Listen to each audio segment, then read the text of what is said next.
أعوذ بالله من الشيطان الرجيم بسم الله الرحمن الرحيم الحمد لله وكفى ثم الصلاة والسلام على عباده الذين اصطفى وبعد السلام عليكم ورحمة الله وبركاته نينيرابي تدوبي إكوتيرابي بابيرابي كراموكوبي misalmini on salminago dina salminago l'islam salminago yimɓe aljanna yo Allah waɗan onon ɓe wonɓe ndaro yeɓe kala feƴƴinoyeɓe yaɓe yimɓe aljanna. Hara en fotti hande kadi ka page meɗen Facebook ɗo lawol kisam ka julirde meɗen masjidi ibadur rahman ka duɗal meɗen ahlu sunna wal jamaa e nder Belgique fi alluwa sumaye wowgal ngal ñande be ñande à partir de 19h30. hande en heɓi 16 sumaye 2021. Allah taw hara jaɓani men ko hora. Allah newnan men ko lutti. Neniraɓe tedduɓe e babiraɓe tedduɓe, mi andintinay ɗo du'a daɓɓo pot tawata en fof hiɗen waɗudemo. Kono komi woni andintinirremo ko importance makko on, nafoore makko. Sabuna hiɗen wuuri e hoore ɗan gurdan tentini ene wonɓe ɗe leyɗe porto gurdan sattuɗam. Hiɗen yiigo hiɗam hoyi, hiɗen ñamude, hiɗen walade, hiɗen yara, hiɗen ɗano, eɗen ñawdo, eɗen jogi sécurité, eɗen hoɗi. Kono ko gurdan sattuɗam. Fi honɗum mo heɓari laakara moƴƴo hara heɓari gurdan. Ko gurdan ɗam weli wo ko ɗam weli. Si laakora welo yaari hara moƴƴari. Ko gurdan ɗam satti wo ko ɗam satti. Si laakara weloyi hara pellete ko ɗum woni ko ɗaɓɓa. Wal akhiratu ko laakara o khairun ko ɓuri moƴƴude wa abqa ko on kadi woni ko heddoto. Joni non o du'a mo woneten ɗo ko simple buye meɗen no hunjimo. Kono ko mi faala andintinirde mo ko nden a janga mo ko ya wattan hakkile makko go'o. Ɗiɗi wata wopu mo bimbi e kikiɗe. Jamma e ñalorma fofa go e antirango. Sono be wowlumo. Himo landa ka askaruji bimbi nde wotere. Kikiɗe kadi nde wotere. Kono no kasara no wodi neniraɓe go hande hara ala ko Allah okkare ɓe adna kono hara ɓe hunjaki du'a. Du'a olle gon nafoore makko. Ko nelaɗo sallallahu alayhi wa sallam ɓe maaki. Ɓe andirɗen ɗon ɓe wolirta beleɗe. Ɓe wolta fiyo goɗɗo welto. Nelaɗo sallallahu alayhi wa sallam ɓe anduɗen kala heɓoyeyɗo aljanna ko ɓe iwtira ɓawo maɓɓe. Ɓeɗo ɓe maaki wo kala janguɗo o du'a ɗo hara hiɗa gomɗini ko a julɗo, hiɗa gomɗini ko woni e makko kon jangamo bimbi. Si Allah jaɓiti wonki maki o warima ɗon e kikiɗe hewtude ko a jeyaɗo yimɓe aljanna. Subhanallah. Wosi a jangimo kadi kikiɗe a walike ɗon e bimbi Allah ƴettiti wonki maki ko a jeyaɗo yimɓe aljanna. Kono naɓɓete mburi ɗum ɗo wongol yimɓe aljanna. Du'a simple. No kasa non woɓɓe han joni neniraɓe hara han joni ɓe hunjaki o. Kono non ɓe hunji piiji boyi ka hoore. Awa mi torike on eti hunjoɗon mo ila joni. Seede muɗum hakkille hino woodi moƴƴa dey. Si tawi miɗo andi no mari bandirawo, miɗo andi ka o iwi ɗon ka fulawa ka amen. Hande so yi otowal ngal woni dogginde ngal e nder Europe ɗo. O hinay tigi on hay ɓiɗɗo ruwa o ngala dogginde sifa maggal. Seede non komi woliri ɗum ɗon komi ƴettu misal ngal e hoore am. On ɗon si o wari ɗo wawata jangude arabu, wawata jangude anglais, wawata jangude français, wawata jangude chinois. Kala haalaji international ɗi no ɗi foti non fop hay wota o wawata jangude. Sa windiri wowru a masiri undugal o wawata jangugo. Kono o wari ɗo o tappi ɗo plus de 50 questions ha o paasi permis makko. On mari hakkille kam wara hakkille wallahi mo jogi. Ɓaytumo desidi o ruulayɗo otowal sorti disirwal himo ruulude ngal. Yonno est ce que on hani do du'a hunjago ɗo du'a ɗo ka wallahi mo hani. So hunjaki o haray o sali ka wallahi haray o sali. So hunjaki o kon woni haray ɓe hakkille ɗe nanga ka ko ɗum woni jaaba o ɗo. Mi jabantomo hay so o jabaki. Mi jabano kadi kala ɓe hunjaki sifa ɗi du'a uji ɗo. Du'a on ko honɗum jentemo Allahumma anta rabbi la ilaha illa anta khalaqtani wa ana abduka wa ana ala ahadika wa wa'adika mastata'tu a'udhu bika min sharri ma sana'tu abu'u laka bi ni'matika alayya wa abu'u bi dhanbi faghfir li fa innahu la yaghfiru dhunuba illa anta. Subhanallah. bindi tati e feccere allahumma anta rabbi la ilaha illa anta khalaqtani wa ana abduka wa ana ala ahadika wa wa'adika mastata'tu a'udhu bika min sharri ma sana'tu abu'u laka bi ni'matika alayya wa abu'u bi dhanbi faghfir li fa innahu la yaghfiru dhunuba illa anta. Wo jangamo nde wotere Allah ƴettama ɗon e kikiɗe ko a jeyaɗo yimɓe aljanna. Jangama nde wotere kikiɗe Allah ƴettama ɗon e bimbi ko a jeyaɗo yimɓe aljanna. ɗen duwa dumade ɗin kaye duwaka ko ɗo ɓeynata sayyidul istighfar. sa ndaro e defte ɓurɗe fanɗude ɗen hisnil muslim a taway mo nder ton. duwawji jangeteɗi bimbi ɗin himo ton kikiɗe hiɗo ton. kono woɓɓe harayno néglige ko mi andintinarimo miɗa andi en fuu ɗen hunjimogoy kono ko fiyen duumo e makko bimbi e kikiɗe. torora oɗo ndara fama ko woni e o. allahumma anta rabbi, ya allah ko an woni jomiya, la ilaha illa anta ala reweteɗo si wona khalaqtani atagila wa ana abduka min ko mi maccungel ma wa ana ala ahdika miɗo e ko ahduɗen ko wa wa'adika e fodoren mastata'tu yirwo ko mi feere abu laka bi ni'matika alayya miɗo irritani mane maji ko waɗɗa wa bu'u laka bi zambi miɗo irriti kadi bakkatuji ɗi mi woni wadde ɗi faghfirli mi tori kema yafola fa innahu ko woni la yaghfiru zunuba ala wo yafotoɗo bakkatu illa anta siwana Allah. Allah yafo en ɗi bakkatuji meɗen hiɗi ɗuuɗi hiɗi janɗi hiɗi heewi hakke ko ɗi ɗuuɗi goɗɗi ganda fi majji. joni noon sa dumi ke sifa oɗo andite nelaɗo sallam no maki goɗɗo no weta ko julɗo kikiɗe no hewta hara wonti kefeero hara o yeyiti diina makko kan aduna ka yahata tawa fewn ɗo ni 80% ma 90% enen wonɓe wurde occident. sa wallini ɗo golle ka ero heɓoyto a wallini ɗo waktuji ɗin ko ƴettaten ka ero heɓoyto ɗon haray tampi fi julde nden hewti nokku goo ka hewtari ko jelo wallinta ɗo contrat de travail ɗo CDI durée indéterminée patron on inna o juulata ton inna ɓay mi juulata to mi signata contrat o minnata ala ɓay jiyaɓe Allah e waliyaɓe Allah no hakkudeji meɗen kono waray no fandi. sa wallini ɗo contrat 1200 euros 2500 euros 3000 euros par mois enen e wonɓe Europe ɗo sonnani ɓe inna hino ɗiɗo ɓen ɗo ɓete 3500 par mois kono noon ton juulatake tiggatake ko sonnaɓe jelo heɓata innayɓe kamɓe hiɓe wakkili tigi tigi on ɓe ala ƴettude ɓay juulatake minnata ala kono hara hino fandi. sa wallini ɗo joni contrat mo 2500 euros lewru be lewru a memay ɗin ɗon ɓe inna ton nde juulatake a duhiɗo a wakkiloto ka wakkilotako minnata ala hunduko am huɓa fo kono fanɗay ha fatti no fanɗi ha fanti innayɓe ƴettata gillodirtaka e rewɓe salmodirtake ton bisuji wattake ton ɓe ina ɗiɗo fuu a waɗa yi ton kono noon haɗa mari 2500 3000 euros lewru be lewru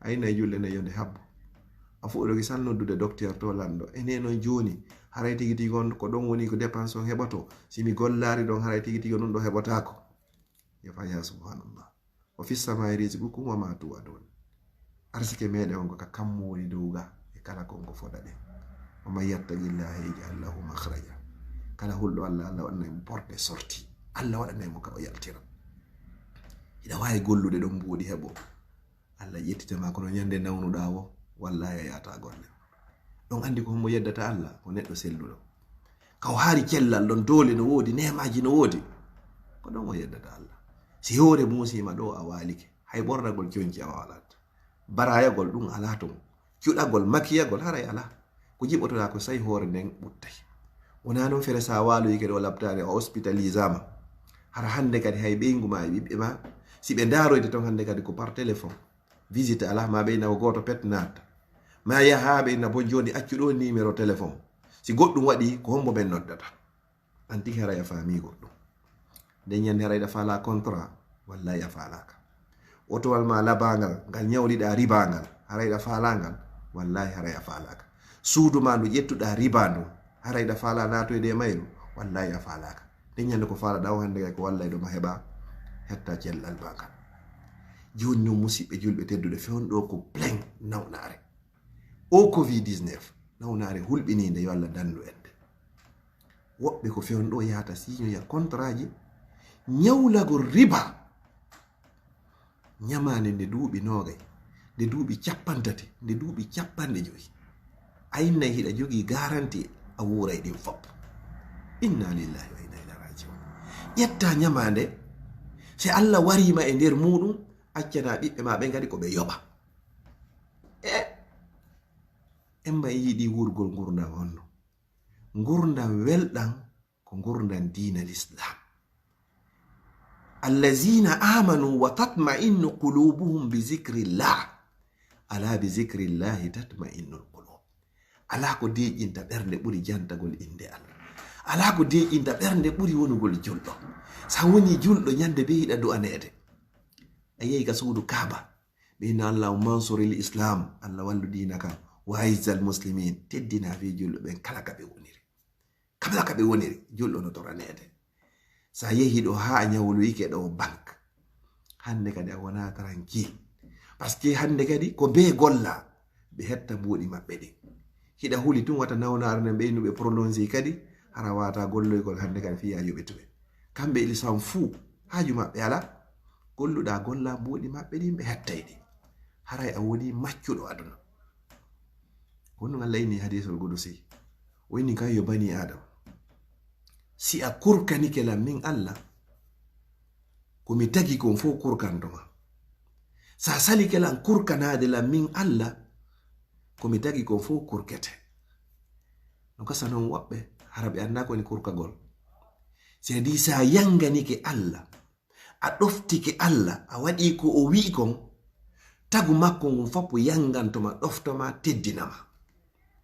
si a salike yanganade Allah kurkano Allah teddina Allah waɗa ko o wi'i ko tagi kon foppo yangete. a finay dawa ñande be ñande ha ñande ɓe inni ƴette niɗɗi hara heɓari ko falaɗa ko fi wonno Allah wurtino aduna on himo kurkudema himo yangudema ɓaya jaɓari yanganade Allah. mi darnira yewtere hande musidɓe julɓe tedduɓe. musidɗo meɗen o wuri Bruxelles ɗo o golliɗo e société ɗo duuɓi 7 e nder on 7 ko ñande wotere o weetori yawgol makko ko ka golle. ñande tawata o yahata golle ko weekend wo ma ko férié wo o juuloyta subaka e nder on 7 ñande be o finay 4h du matin. ɗum ɗon ɓaytu hino ka hakkille himo wakkili ɗum no himo andi mbuɗɗi heɓato. landeɗo on o irriti ha hande o heɓari lewru timmundu subaka ka julirde.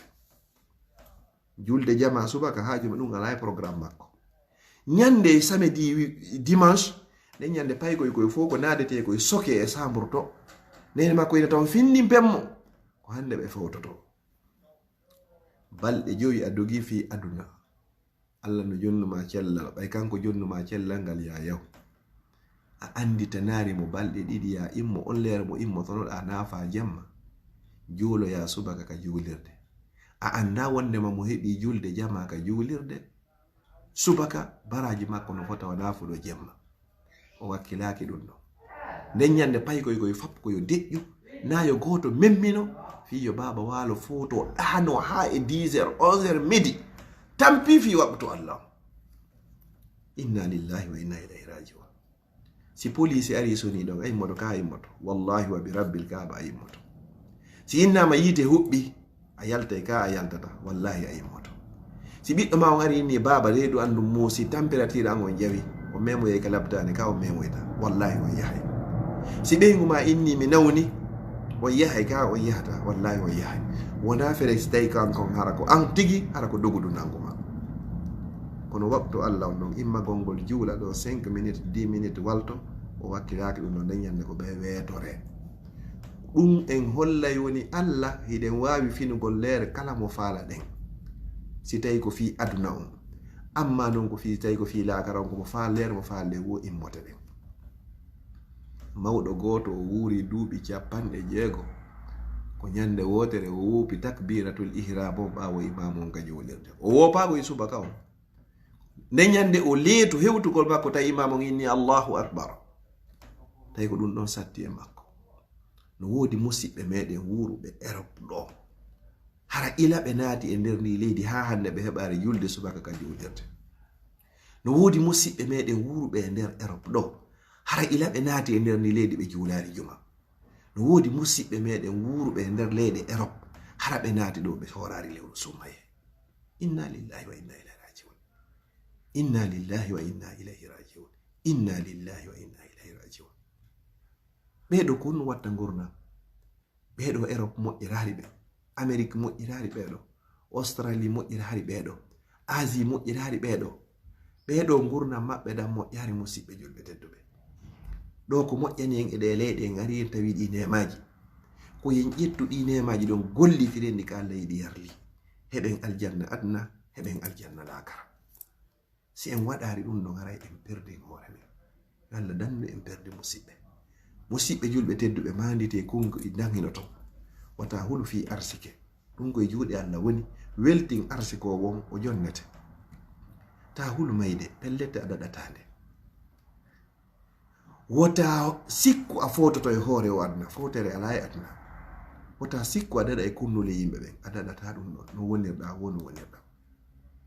Kono musidɓe julɓe tedduɓe, gomɗinen hunde wotere, pellet ñande goo surroɓe artay.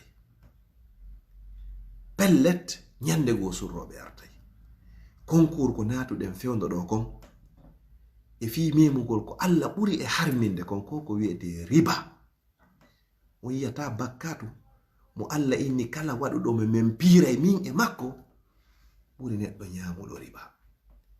Si tawi muyowo muuyi jango ko fi ɗum yewdeten seeɗa si tawi jon jango jaɓi. Mi turiki Allah subhanahu wa ta'ala on yo Allah waɗi wara ko fi makko yewtirɗen, o yaafo en bakkatuji meɗen, o okka en battane moƴƴo, o jaɓana en ko horuɗen e ko zakkuɗen e ko naafuɗen e kala moƴƴireji ko waɗɗen nder ndu lewru sumaye. O holla en timmode mayro.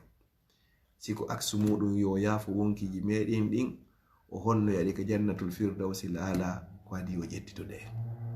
Haray jama on fo weltanama balle ɗen hino arde fi julirde meɗen nden laaken ka hiɗo miɗo jooɗi ɗo. Wonɓe addirde Western Union, MoneyGram, Ria, wonɓe wadde virde ka banque, foppo hino hewtude yo Allah waɗa mon jolli aljanna. Wontirɓe telen Amérique to fof son hewtini Diallo Boston, Oustaz Mouhamadou Ali andiraɓe Diallo Boston son hewtiniɓe haray hewtay. Son hewtini Elhaji Ousmane Bulliwel, wondirɓe ton ɗon kadi ande hewtay. Si tawi ko wontirɓe Alma inteɗo Sow haray ande hewtay. Si tawi kadi ko wonirɓe Norvège to, si ɓe hewtini kadi honno modiɓɓe hajja jaariwɓen ɗon kadi waway hewtugo. Si tawi koye nder Belgique ɗo, siko naɓuɗo ko Alaji Sansi, si tawi ka Koto Abdoulaye, si tawi ka Alaji Sadio Madina Lege, si tawi ka Oustaz Mawiya Belgo, si tawi ka Koto Badra, kala ka naɓirɗon ɗiɗo, si tawi ka Alaji Juma, kala ka naɓirɗon ɗiɗo waway hewtude fiyen wawu ndarugo sen waway heɓude timmode o nokkuɗo kadi ya rabbal alamin. Haray mi daro wan waɗo ha jango si tawi jon jango jaɓi. Wassalamu alaikum wa rahmatullahi wa barakatuh.